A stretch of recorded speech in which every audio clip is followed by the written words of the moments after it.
views expressed on this program are those of the hosts, guests, and callers, and are not necessarily those of this station, its management, or other advertisers. You're listening to Transformation Talk Radio.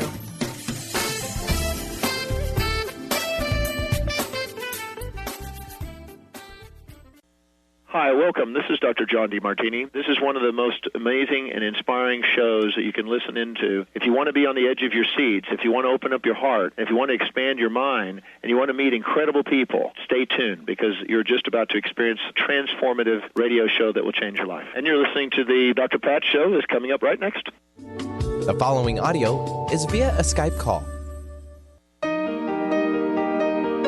Welcome to the Dr. Pat Show. Talk radio to thrive by. Powerful, inspiring, and coming to you live, bringing you stories of people like you and me, busting through and living life full out. Get ready to dare to wonder what your life would be like if you knew you could not fail. Hey, everybody. Welcome to the Dr. Pat Show. Welcome to Transformation Talk Radio. Welcome to you wherever you're listening from, because I know that many of you have emailed me and said, I'm listening through, this little Spreaker app. And so, no, I don't actually go through all of the channels, but I want to say wherever you're listening from, however you're listening, thank you. Thank you so very much for doing that. Mr. Benny, are you ready? How are you doing? Doing very well. Always ready for you, Pat. I know. What a glorious day. Mm-hmm. For people that are thinking, what are those people out there in Washington State? What are they just out there drinking? We're just drinking life, right? Oh, listen to that. That was good. I like that one. Just drinking life. Mm-hmm. Yeah. And, you heard it here first back in the day. One of the famous Dr. Pat, very deep quotes. Yeah, we're slap happy to the bank. That's us. That's okay. I'm going to have to look for that now. Isn't that one of my deepest moments? You heard it here first. Well, you're going to hear another thing here first today. I love this book. I love the message. Fulfilled. Some people say fulfilled. Let's say fulfilled. Let's say fulfilled.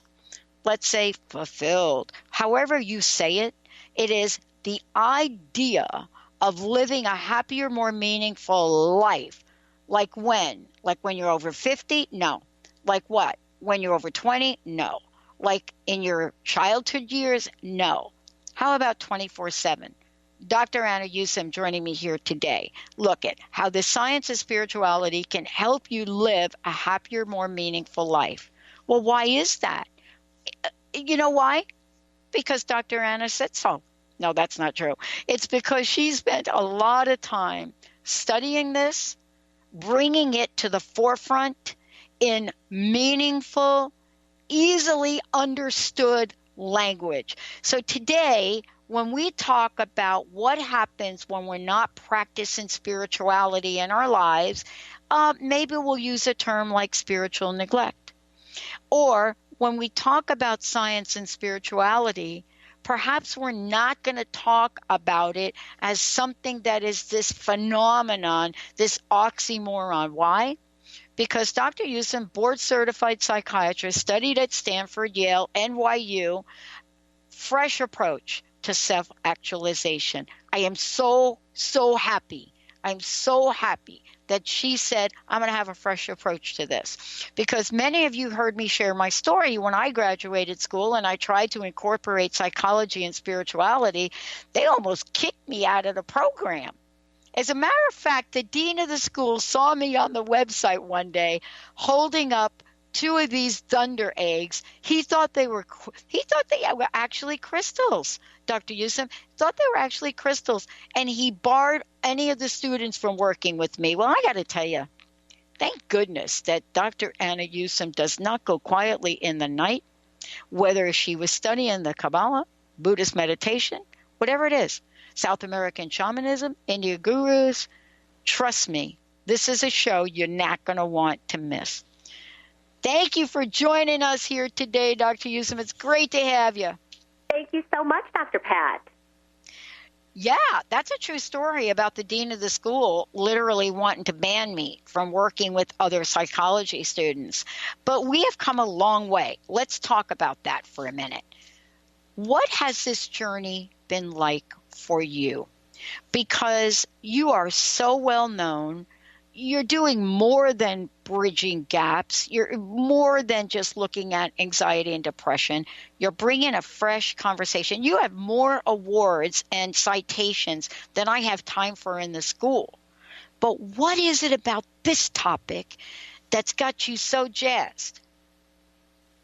Well, thank you so much for that beautiful introduction, Dr. Pat. And I certainly relate to what you experienced when you felt banished, from the realms. And I very much hope that, people over time will be more open to these ideas. And in my own life, the way that I got, like, as you said, jazzed about this topic is really from a place of a dark night of the soul.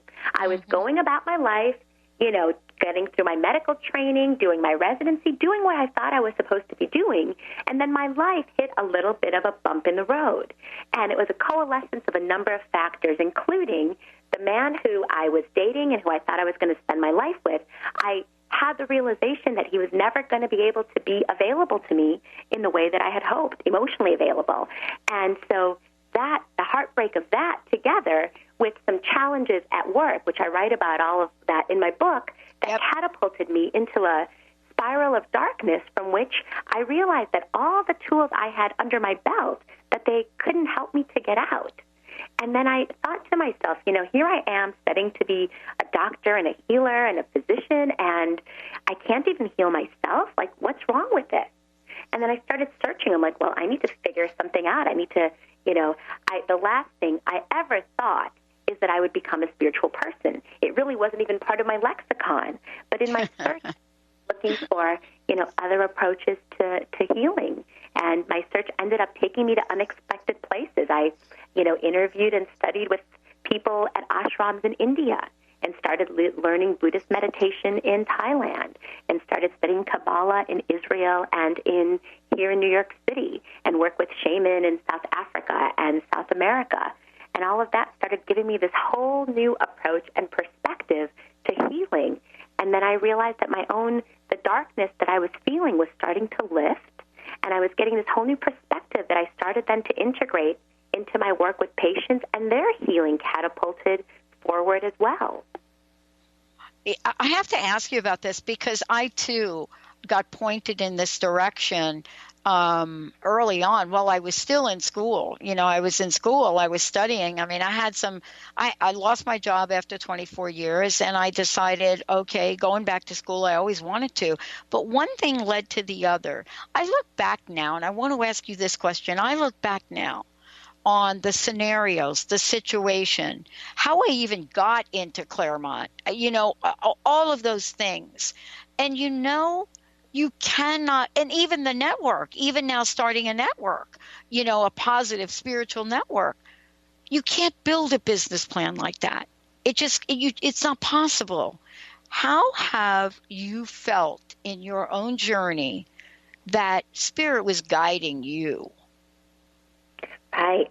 I think that that's what it comes down to. You're so right. I feel like, one of the key things is really it's about authenticity and about living and doing what you truly feel that you're meant to do in this world. And when you align with that, I feel just like you said, the spirit begins to guide you and things begin to open up in your life and in your world that never have before. And that's the irony of all of this is that I was working so hard and doing things all on my own with no spiritual perspective whatsoever, and it was really, really, really hard.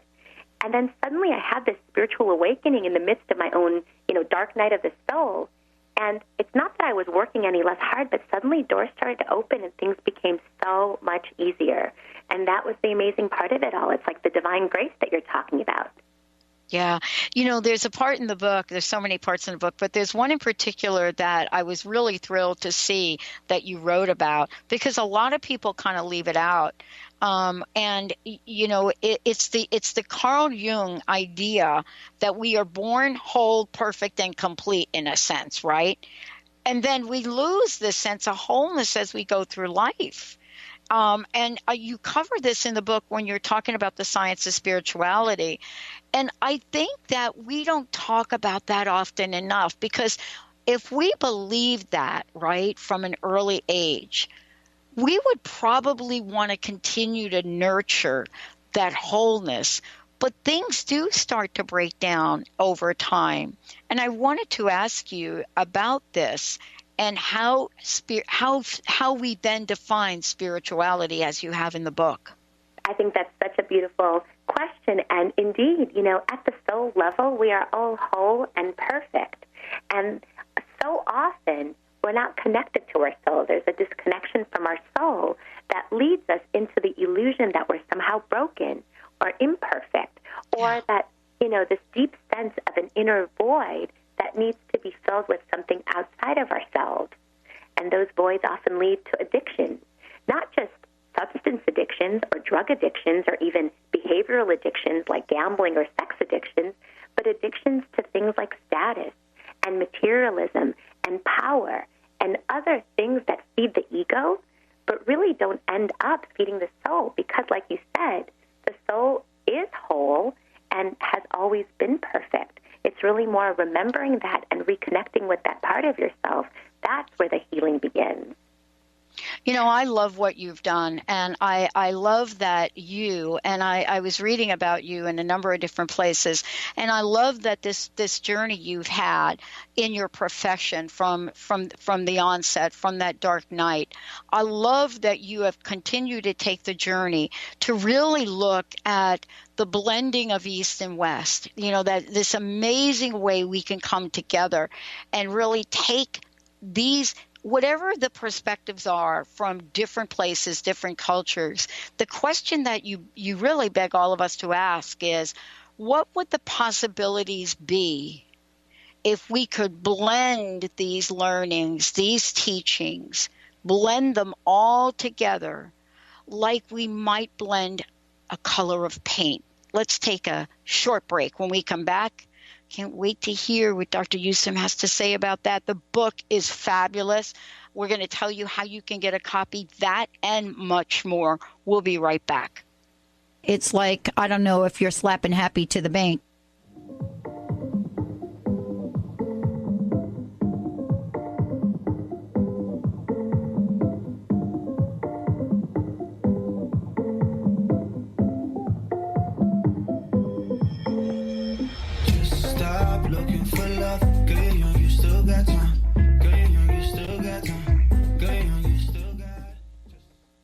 Hey listeners, would you love to have the most imaginable relationships ever? David Karcher has just finished his breakthrough book, The 7 Spiritual Strategies for Fulfilling Relationships, and he is giving you a copy. Learn to move any important relationship in your life forward like never before. Visit davidkarcher.com/blessing or transformationtalkradio.com to receive this incredible gift. Once again, that's davidkarcher.com/blessing. Chris Stanis is a spiritual leader and healer and teaches a course on how you can transform your life through a meditation and healing system that will manifest your spirit's dreams. She manifested the Women of Wisdom Conference, the Women of Wisdom book, and this radio show. And she can show you how to change your life too. Are you ready? Visit the website and contact her at voicesofwomentoday.com. That's voicesofwomentoday.com.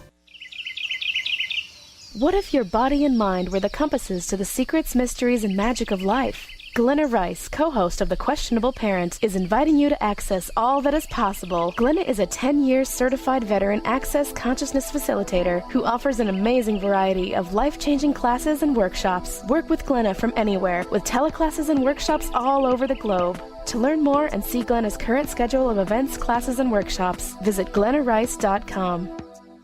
Did you know that all of the shows on the Transformation Radio Network are available as podcasts to stream or download? Really? Check us out. Go to transformationradio.fm. We have business shows, spiritual shows, energy healing shows, and pretty much everything in between. Something for everyone, guaranteed to inspire, educate, and transform. We are transforming the world, one listener at a time. Tune in to The Jen Royster Show, intuitive guidance to inspire your life, each Thursday at 8 a.m. Pacific and 11 a.m. Eastern on TransformationTalkRadio.com. This amazing show is an inspirational hour that will take you on an epic metaphysical journey to discover the spiritual approach to life's greatest challenges. Dr. Jen is an internationally known intuitive counselor, spiritual teacher, and energy healer. Call in for intuitive readings and visit JenRoyster.com for more information. Are you ready to start winning at the game of life? Lynn Brown, host of Get Into It, Winning at the Game of Life, is here to help you reach places and goals that you never thought possible. Lynn is an intuitive healer with a specialized background in financial healing. She combines her intuitive nature and her wholesome approach to financial planning. To learn more about her financial planning services, contact her personally at intuit.com. Could be something if you let it be something. Don't scare me away. Turning something's into nothing, babe. You're already used to the games, babe. You play your role and I play the same.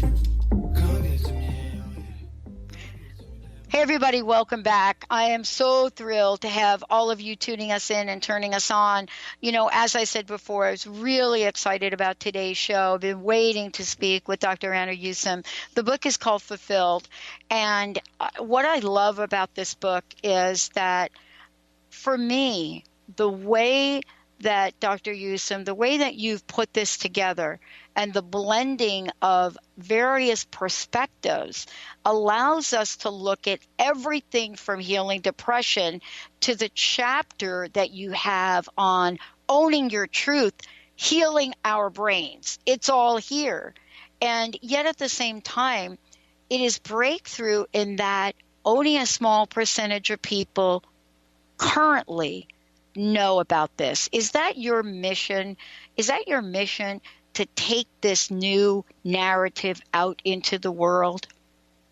Absolutely, absolutely. You know, my book is very much about soul purpose and finding out what your purpose is. And I feel that that is one of mine. You hit the nail on the head, Dr. Pat, is really to integrate ideas of spirituality into more traditional Western medical approaches, precisely.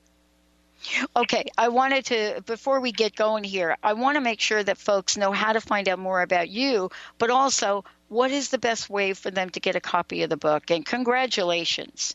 Well, thank you so much. You can get a copy of the book at any bookseller or online on Amazon or elsewhere, or on my website at www.annayusim, A-N-N-A, Yusim, Y-U-S-I-M, as in Mary, .com. Thank you. Okay, here's a question. I've been waiting to ask you this. I love the way you introduce to us the full impact, if I should say, about living your true purpose. Now, I did not wake up and say, I'm going to be this positive, holistic radio host 14 years ago. I didn't do that. I stumbled upon this. I dialed the wrong phone number. So that's me. And I pulled out a credit card and I bought my first hour of airtime. There you go, right? And then I continued to do it. What an amazing story that Isn't that crazy? Came into your life like that. I love that. But here, now this is what I want you to talk about, because this I know you know a lot about. It's all in your book. I started to doubt myself. So April 1st, 6 months of 2004, I was doubting myself. I was listening to my friends. Everybody's telling me you lost your mind. What are you doing? Are you going to school to what? Pay for airtime? And the show wasn't called the Dr. Pat Show. So I came down with the mystery disease, total mystery disease. And do you know there was nothing else I could do but this? So what do you think about spirit trying to guide us to stay on the path of a purpose? That's a sign, right? That's such a beautiful story that you have, because I feel like that's exactly how the world works, and that spirit is always trying to guide us to our greatest destiny, to our higher destiny. Sometimes that guidance happens through pain, and sometimes that pain is through self-doubt. And especially if our greatest destiny and who we're meant to be and what we're meant to actualize isn't exactly in line with what society expects of us, or what our parents expect of us, or even what we expected of ourselves. Like, you are obviously supposed to be doing something greater, something a little different, something holistic and not completely traditional. And so it's not at all surprising, coming from that model, that you would have some doubts about it. And doubts, they come from the mind. The spirit guides us from the level of soul and heart. The doubts, they exist up here, but the soul guides us at a much, much deeper level. Sometimes, because our mind can be so strong and our doubts so powerful, we're going to resist the guidance of spirit. But spirit knows that and expects that, and it's going to keep coming back into our life again and again and again.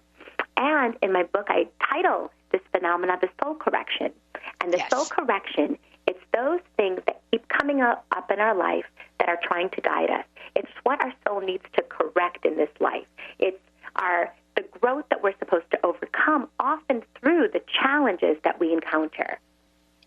Well, and I love that you point that out in the book, because, you know, there is something here that I think that people that have a dream, that have an idea, that want to move forward, that want to really look at and not just read a book that says, oh yeah, do this, do that, but you present this in a way that we can understand it.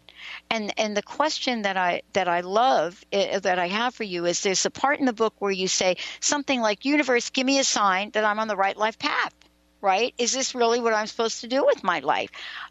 Talk a little bit more about the signs, because I'm telling you, every day I get a sign about us now growing into 10 channels, a whole new network, doing a whole bunch of things. But to my friends, Dr. Yusim, they're like, honey, you should be retiring. So see how it could be a little confusing, right? Absolutely. And that's such a beautiful example. Again, you're getting these signs, you're getting this guidance. But the logical mind and often your friends are telling you, no, don't heed the signs. That's, you're going to be too big that way. Be smaller, be, status quo. But you're like, no, I'm not a status quo person. Why would I be a status quo person? I never was in my life. So that interplay, that tension that you're describing, it just sounds like that's part of who you are at the core level, and that's a beautiful thing.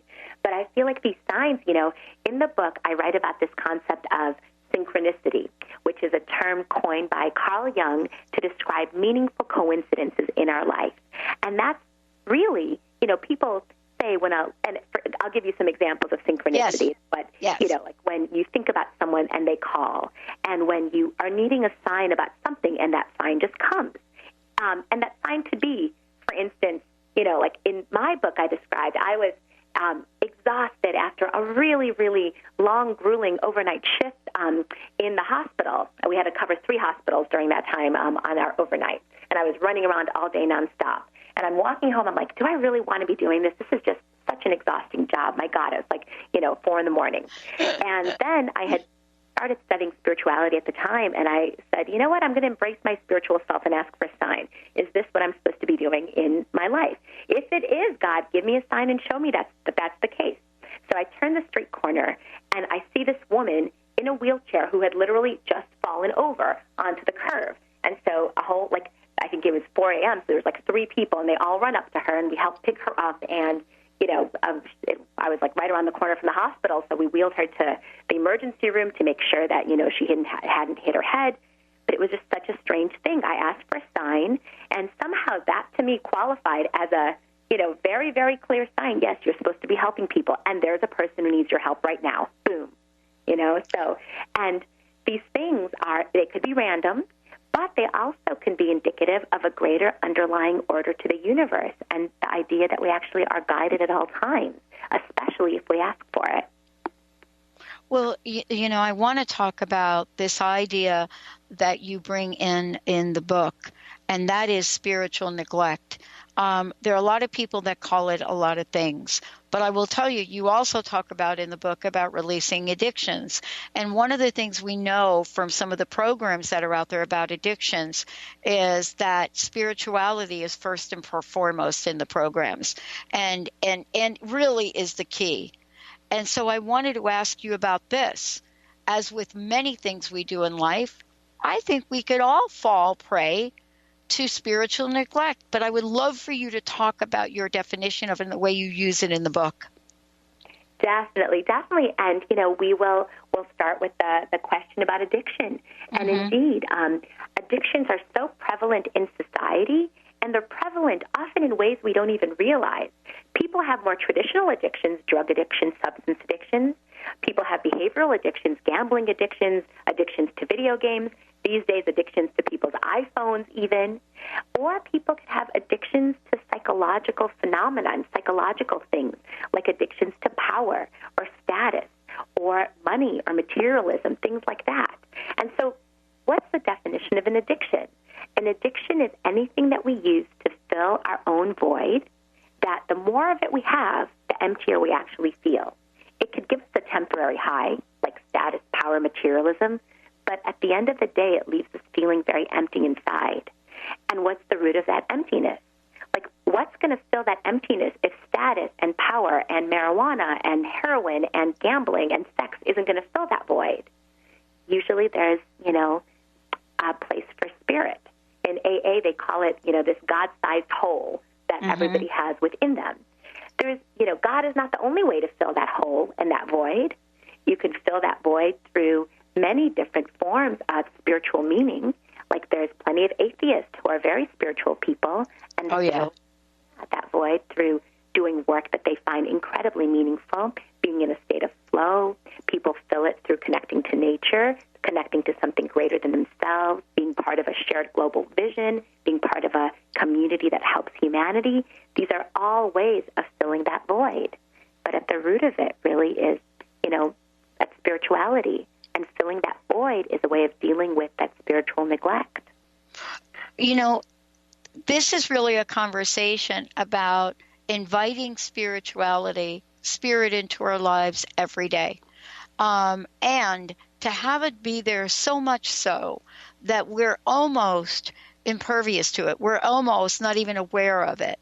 It's as if life now enters a completely different realm of energy, a spiritual energy field that we walk our life, we walk our path in that. When we come back from break, I would love to talk with you about what you say. I love this. It's all about what? Consciousness. Yeah, that's why we call ourselves what? Conscious Media. Let's take a short break. We'll be right back.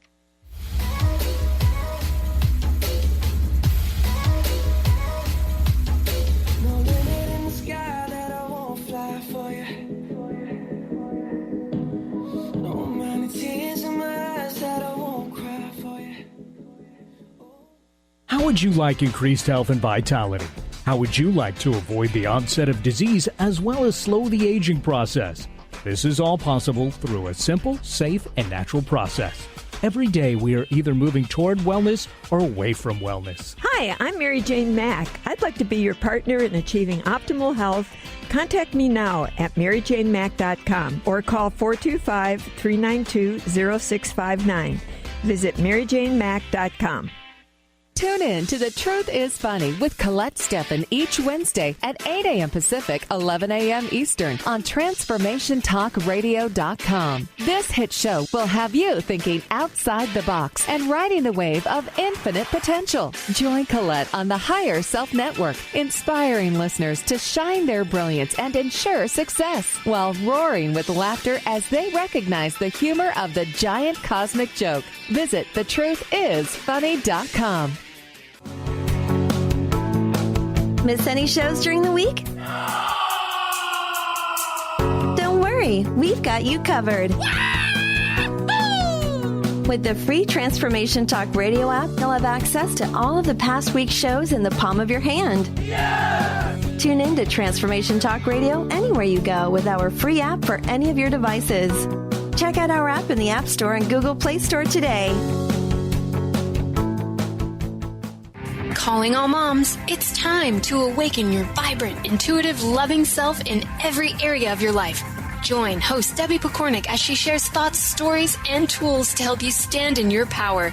Listen to Vibrant, Powerful Moms helping everyday women create extraordinary lives. Mondays at 2:30 Pacific, 5:30 Eastern. For more information about Debbie, visit empoweringenergy.com. That's empowering with letters NRG.com.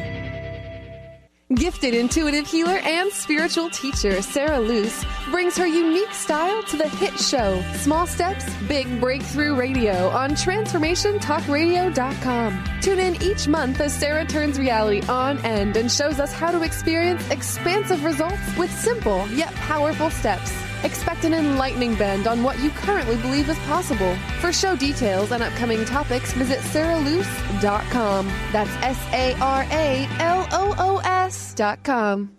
Brand consultant Jen Morgan is here with Radically Distinct Radio to help you take control of your future and maximize your brand's power to produce results. Whether you're an individual trying to reinvent yourself and launch a new venture, or you're an executive trying to reposition your company to modernize your sales and marketing programs, Jen Morgan and the RAD method empower you to play to your strengths and show up in the world as your most powerful brand. To learn more, go to jenmorgan.com. That's Jen with 2 N's Morgan.com, or call 206-972-5366.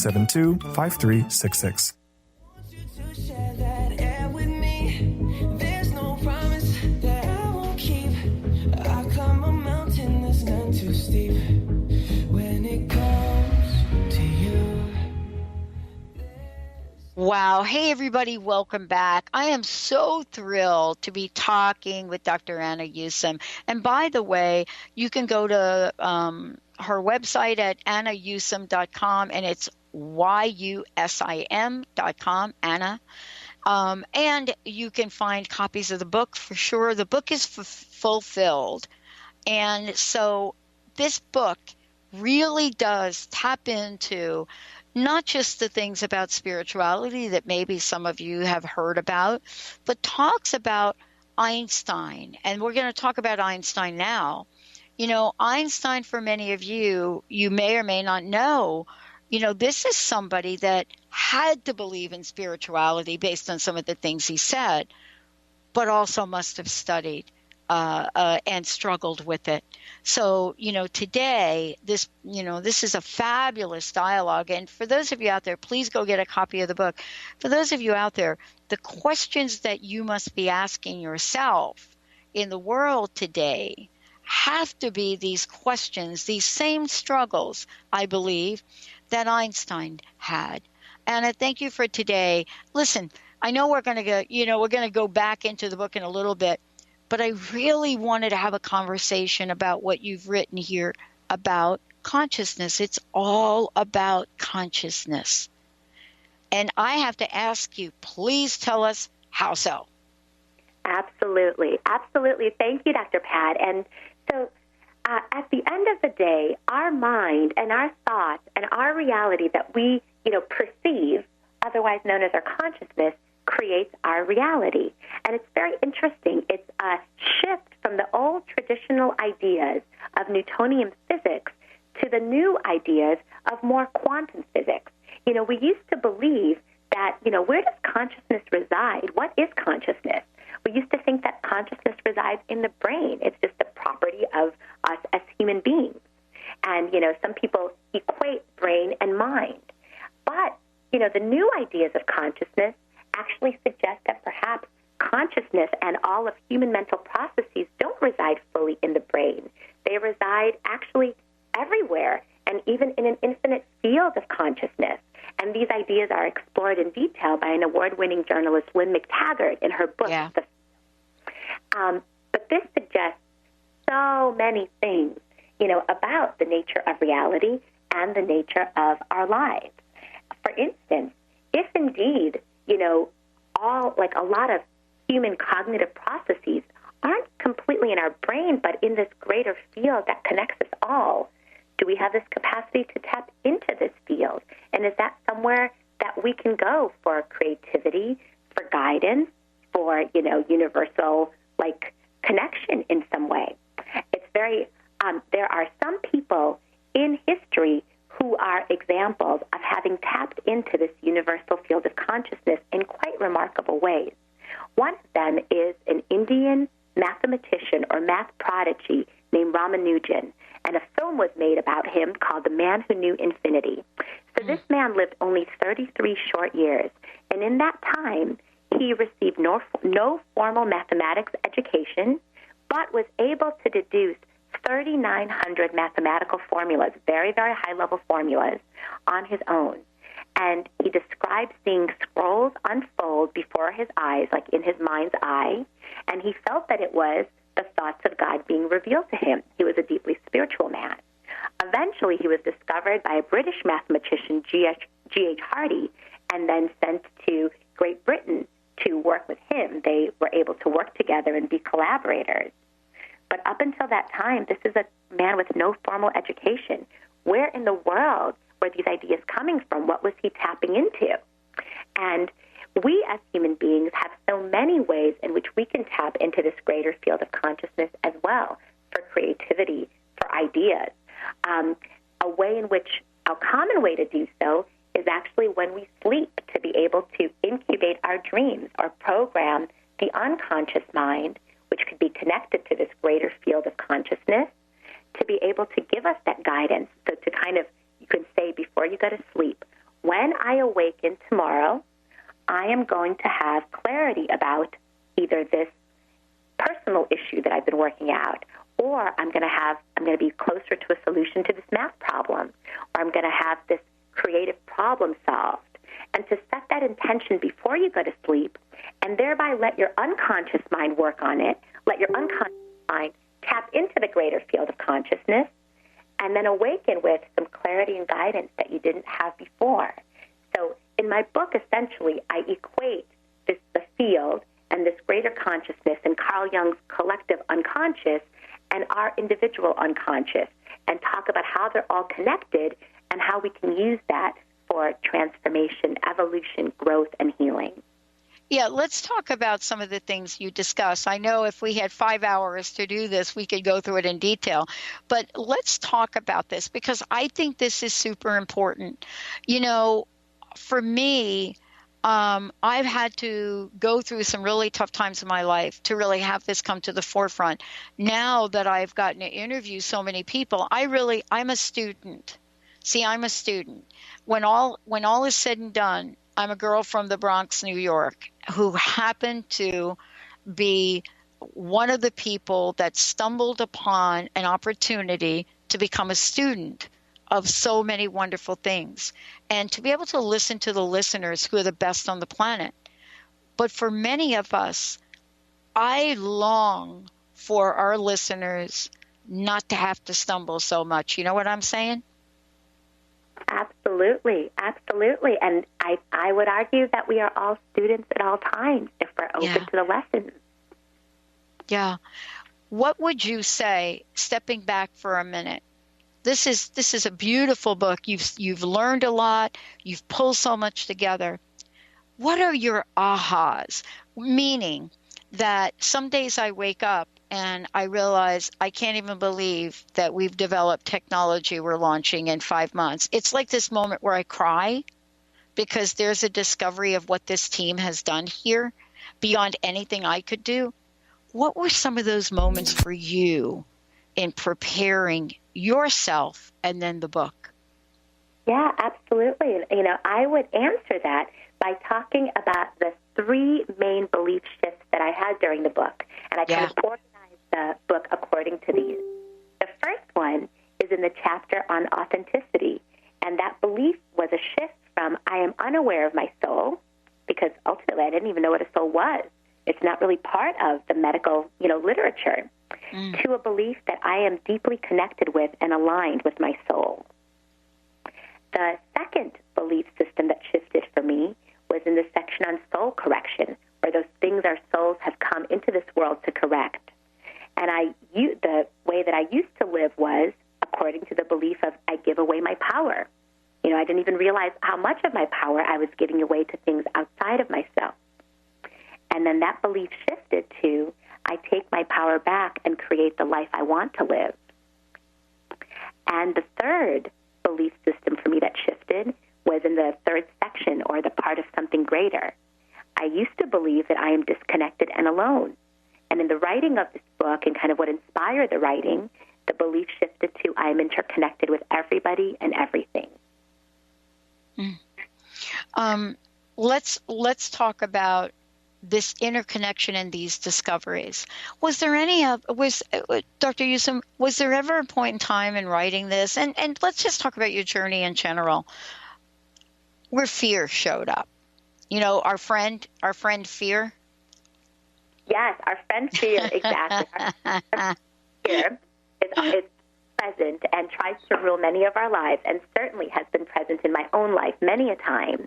And, fear could be our friend if we put it in its proper place and see it for what it is, which is really an opportunity to grow and transform and move beyond it.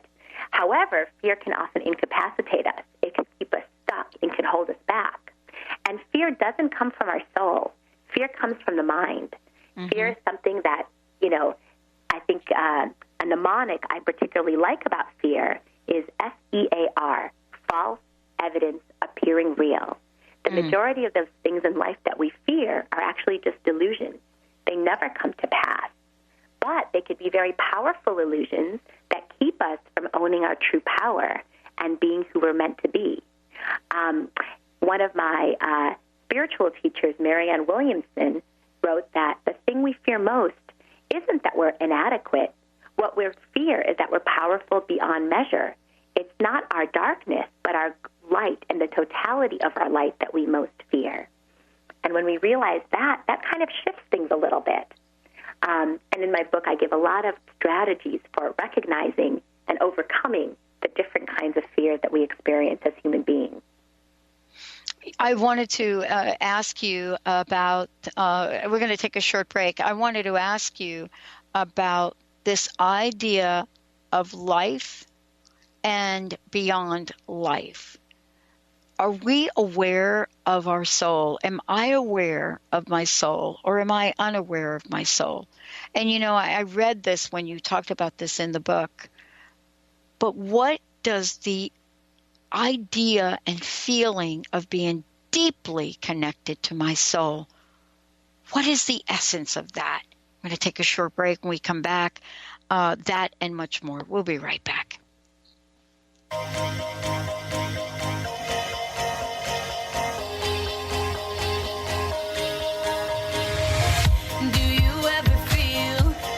Plastic bag drifting through the wind, wanting to start again. Do you ever feel?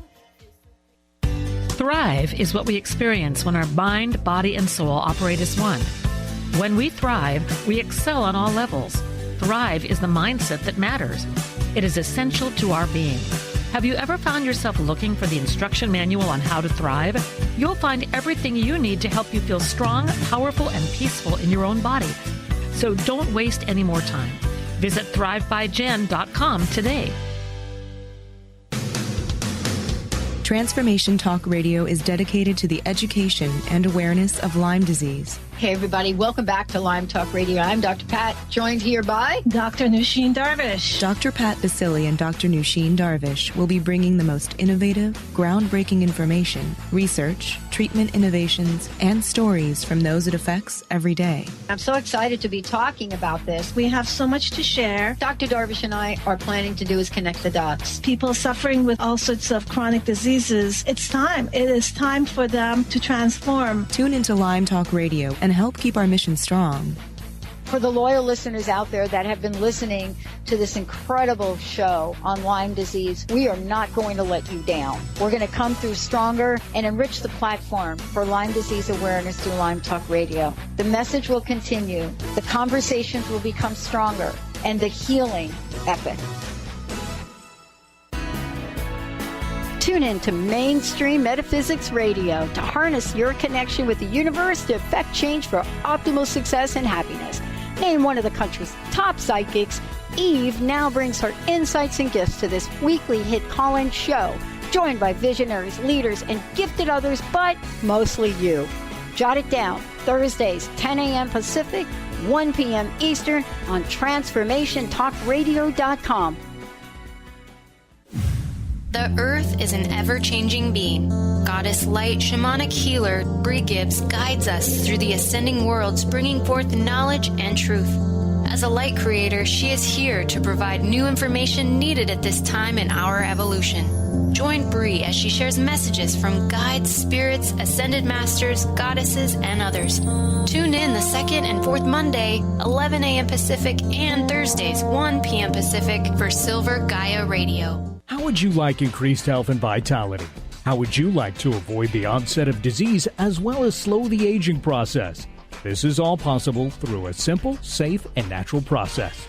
Every day we are either moving toward wellness or away from wellness. Hi, I'm Mary Jane Mack. I'd like to be your partner in achieving optimal health. Contact me now at maryjanemack.com or call 425-392-0659. Visit maryjanemack.com.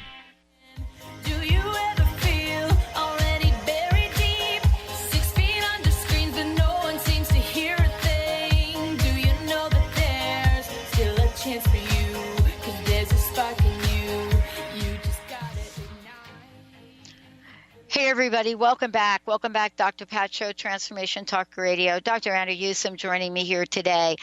She has really written a fabulous book. I mean, for somebody like me, it is the perfect blend of integrating some of the spiritual things you may know, some of the things you may not, but to understand and now have a new perspective about how to blend. You know, for some people, it's how to blend the logical and the more abstract. For other people, it's, you know, can a Virgo and a Sagittarius live happily ever after? Maybe that's part of it. But in the end, it's really about how do we eliminate these self-defeating patterns, these roadblocks that seem to just pop up, right? Like weeds, just seem to pop up. How do we do that so we could live an authentic life? Dr. Yusim, thank you for today, because in the end, if we go back to what we first started with Carl Jung saying, here we are born perfect. We're born in the world perfect. But then along the way, we might get some dents in the side, a little chip of paint over here. But in the end, they may turn out as roadblocks. They may turn out as self-defeating patterns. Isn't this what this book is also about, to help us move those out of the way? Absolutely, absolutely. And in my book, I call those patterns soul corrections. It's those things that our soul has come into this world to correct. And I talk about 4 of the primary soul corrections, and those are improving your relationships, transforming fear, harnessing your personal power, and releasing and overcoming addiction. What do you think is the greatest challenge we have facing us right now in the world today? Because clearly we are plugging into some energies and vibration that are new to us, really. There are generations, that haven't been around for 60 years that are not quite understanding what's happening. What would you say is the one, or one that seems to be showing up right now in our culture? Yeah, I really feel that it's what you had alluded to earlier in our talk today. It's fear, that we live and we're scared. We're scared to be who we truly are. We're scared to go against the grain. We're scared of what oftentimes we're seeing coming at us through the media, through government, through politics. Like, a lot of our response to so much of what happens is fear, and then people can deal with fear in all sorts of destructive ways. And what I hope, through my book and through just the work that healers are doing in this world, that people can rise above fear, that they could align with their courage. And how do you transform the world? How do you take steps to better the world? You do that by seeing what is outside of you that you don't like and seeing how that's a reflection of something within you. And then you transform that. You work to transform that, just like you said in the prior question about these self-defeating patterns. Everyone has self-defeating patterns or soul corrections in their life to somehow overcome. It's about identifying them and going against your nature to do something a little bit different, this time to get it right. Even though in the past you might have been doing, spinning your wheels, doing the same thing over and over and over, whether it be attracting the wrong kinds of women into your life, or, going back to that marijuana habit over and over again, or falling prey to fear where you should be moving forward with courage, or holding grudges where you should be forgiving. And it's about looking and asking, how do I go against my nature?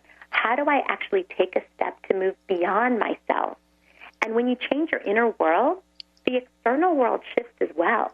When you change what's inside you, you actually start to see shifts in the world outside of you as well. It's a very powerful phenomenon. I want to ask you, little shift. So many things we could talk about, but I want to ask you, what are you, Dr. Yusim? I want to know what you're most optimistic about. Yeah, my optimism is in the human capacity to grow, change, evolve, and transform. That human beings can be fulfilled, that people can have what it is that their soul most deeply desires. And I'm optimistic in that because I've seen amazing people do amazing things in this world. And I'll tell you a story about that. Please. When I was working in Rwanda, I was working with genocide survivors with PTSD or post-traumatic stress disorders. And I met a amazing man there named Jean-Baptiste, who was running the forgiveness program in Rwanda. And it was a situation with the genocide where the people there had to either kill or be killed. It was a very, very scary time. Nobody was spared. And what happened to Jean-Baptiste's mother was that the next-door neighbor, who his mother used to feed, being pressured to kill, actually went and killed Jean-Baptiste's mother. And this man was in jail now 14 years later. And Jean-Baptiste has been holding that rage and anger, and how can one not hold that rage and anger in their heart if someone killed their own beloved mother, especially in such a tragic, brutal way? But he decided that having run the forgiveness program in all of Rwanda, he needed also to be able to forgive the person who he found to hurt him more deeply than anybody else. And he went to the jail. The man who, the killer of his mother, thought that Jean-Baptiste had come to kill him. That was what he thought. But no, Jean-Baptiste has actually come to forgive him. And he said that that was the most liberating, powerful day of his whole life. And if Jean-Baptiste, if someone like that could forgive truly the killer of their own mother, it to me signals what the power of the human spirit is and what our capacity is as human beings to rise above even our greatest darkness and the things that most hold us back. I found that to be, such a beautiful, inspiring story, and I included it in my book.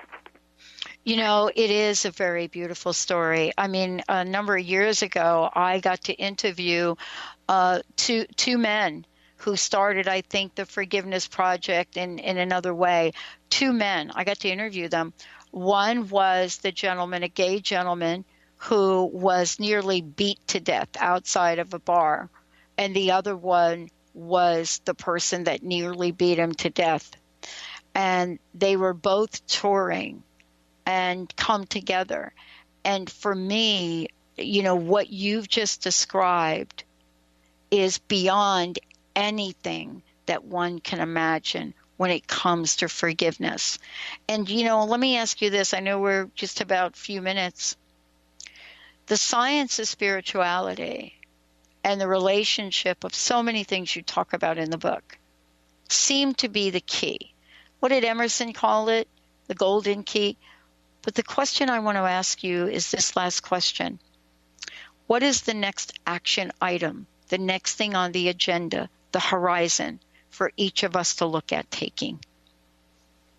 Yeah, I would say it would be to look inside yourself and ask, what has been the greatest source of pain in my life? What is it that I would need to do in my life to feel most proud of myself in every way, that when I'm on my deathbed, I can look back and say, I truly achieved something on an interpersonal level? And what is it? How can I change my own nature and go against what has been a self-defeating pattern for me in some way? Is it to be a more faithful, loving husband? Is it to release an addiction I've had for so long? Is it to replace fear with love and faith? Is it to own my personal power by deciding I'm no longer going to be a victim and starting to take full responsibility for my life? Or is it forgiving someone who's hurt you so badly in your life who you thought you'd never be able to forgive? keeping in mind that the person who most benefits from forgiveness isn't the person being forgiven. It's actually you. That would be what I would say is the next step for us as human beings. Oh, my gosh. Thank you so much. Dr. Anna Yusim, the book is called Fulfilled. What a great show. Thank you so much for today. Thank you, Dr. Pat, for having me. Wow. Benny, thank you for pushing all of the right buttons today. I want to thank everybody out there for tuning us in and turning us on. And for those of you that did not hear the full title of the book, it's called Fulfilled: How the Science of Spirituality Can Help You Live a Happier, More Meaningful Life. And Dr. Anna Yusim has done a fabulous, fabulous job. This is a new narrative to read. Thank you, everyone. Stay tuned for more on Transformation Talk Radio.